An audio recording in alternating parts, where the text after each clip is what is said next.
Hi, I'm JJ Johansson. Been working as a singer, songwriter, performer for the last 27 years, since my first album Whiskey was released. I'm very happy to be back in Spain again, because Spain is a country where I have a very beautiful relationship with. It was one of the first countries to discover my music back in the mid-90s. Thank you so much for that. It's funny, the word crooner has often been mentioned when they talk about me. And I mean, I love the old crooners, but I mean, they had fantastic vocal techniques and they were great performers, but I have never really seen myself as one. First and foremost, they never wrote their own material. They were always singing other people's songs. They were not creative in that way. They were only performers, even though they were great performers. And also, I think that the crooners, as we know them, were really proud and loud, and I see myself much more as a shy loner. But if they think my voice has something similar to the crooners, then it's flattering, yeah. But when it comes to personality-wise or creatively, I don't see the similarities really, but yeah.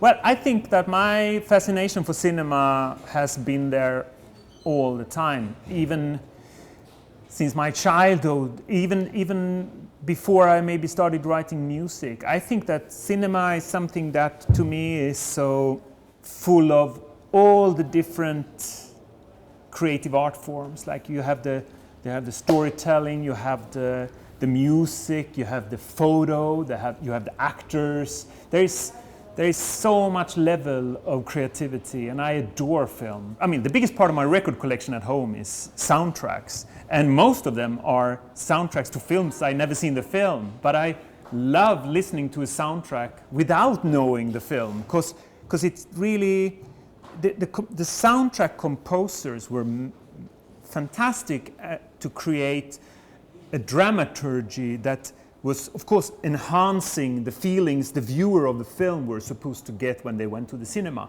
But even also as a listener, I love the dramaturgy of soundtracks. And I think that there is something in it that I am trying maybe to add to pop music, because pop music is very lacking drama and dramaturgy. So I think that's a big part of my fascination for cinema and soundtracks, yeah.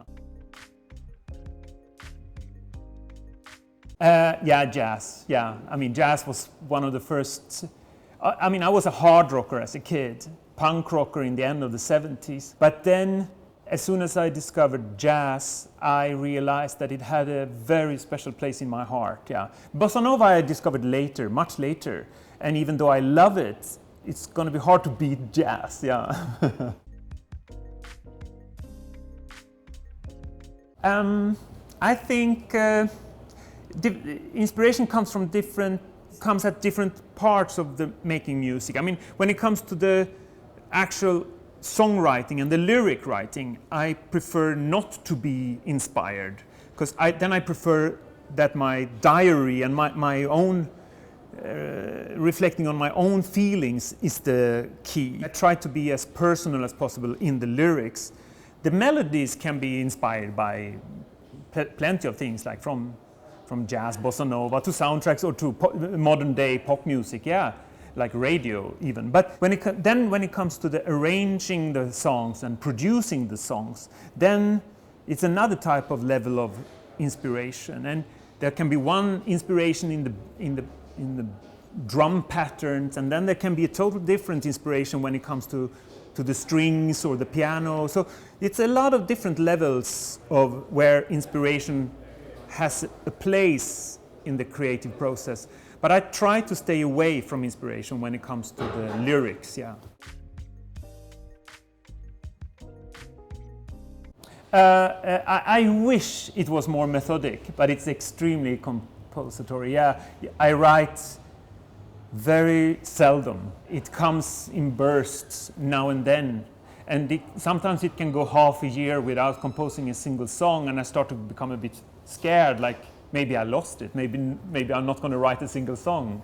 And then sometimes it can come 3, 4, 5 songs in a day or 2 days. It's different. And when we're out touring, usually I don't write, because I guess the brain is on another level, trying to focus on making a performance and then finding the right plane and the train and going from place A to B. And it's like so full of, so busy, so I can't really sit and focus on writing at that time. But I write a lot when I'm out walking, singing a lot into my voice memo on the phone.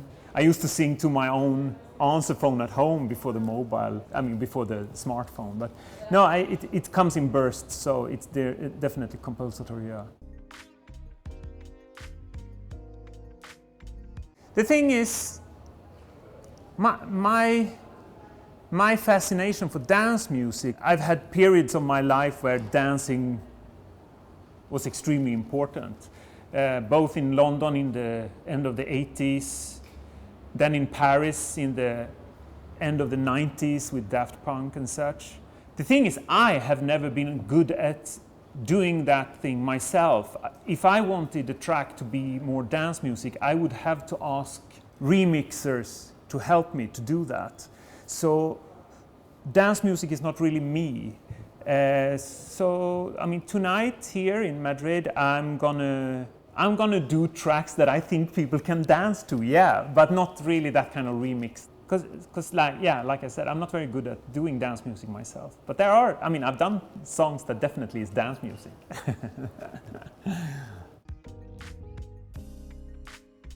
When I'm happy, I don't write. I love having fun, but it's not a creative phase. It's not a creative part of my life to be happy. I only write when there is something I need to get off my chest.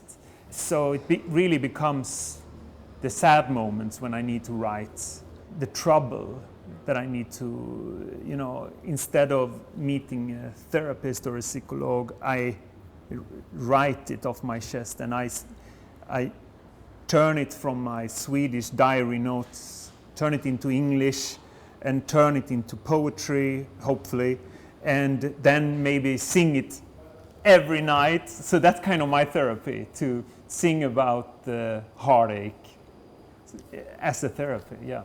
So no, sadness for sure. Yes, it is. I think improvisation is one of the most interesting parts of making music. My musicians are really good, really skilled. They are really, they have the education. Yeah, I don't know. They're just so good musicians. So if I would let them rehearse too much or think too much, there's a risk that the final product would sound pretty boring. But the fact of the first time I sing them a new song, when I see my musicians' brains start to function and how they start to search and to improvise, what can we do to make JJ's track as good as possible, that moment when they start improvising before they start repeating themselves, that's the best part. So I always record them during the initial phase of searching. I love mistakes. I love small wrong things, because today making music is so easy to correct everything and to delete and erase and to cut away small mistakes and to make things sound perfect. But improvisation and mistakes, to me, is something that makes the final product sound really genuine and in some way wonderful. I love improvisation, definitely. And that is also maybe because my early love for jazz. So maybe that comes from there, yeah.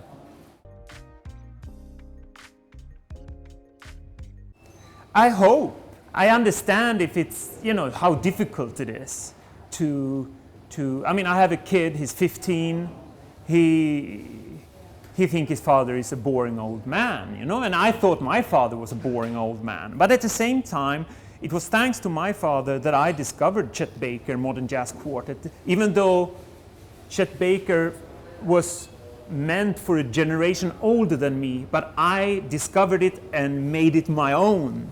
So I think that there are, of course, a young generation today that might discover my stuff and realize, oh God, this is great. I have to listen to this, I have to dig deeper into that catalog of albums and music, and hopefully there are a young generation today that can appreciate what I'm doing. And I do see them on my concerts, and it's really fascinating to see. Let's say on my first 3 albums, Whiskey, Tattoo and Poison in the 90s, I gathered a really lovely audience, but then for many years I just saw that audience getting older and older, which for me was natural. I mean, that I didn't expect things to change. I was very happy that a single person came. But then I discovered maybe 4 or 5 years ago that something happened, that there was a new type of audience that came. And I also see it in Instagram, and especially Instagram, yeah, not on Facebook. That generation is older. But I see it on Instagram that there are young people writing me saying, I just heard a song by you, it's so great. Have you know, and they don't know that I've done other music. So if I say, yeah, I've done 12 more albums, you can just check that out as well, and maybe you find something that is as interesting as what you just heard. Yeah, I mean, I understand the difficulty of reaching out, especially today. But yeah, I mean, I'm here, so after 27 years, so it means that I have done something right. I've never been thinking of it like that, but yeah, maybe. I know how much some pieces of music and how much some artists and how some albums have meant a lot to me during certain periods of my life. And I do get messages from people saying, I went through a hard time, that la la la happened, and thank you so much for writing this song or this album, because that really helped me to go through that period. And it's messages like that that makes me realize that it's worth to continue doing what I'm doing. But I can't have that as a starting point while creating. But it's really nice to get that kind of feedback, because if my music means a lot to some people, then I'm going to continue, kind of. I don't know if that was the answer to your question really, but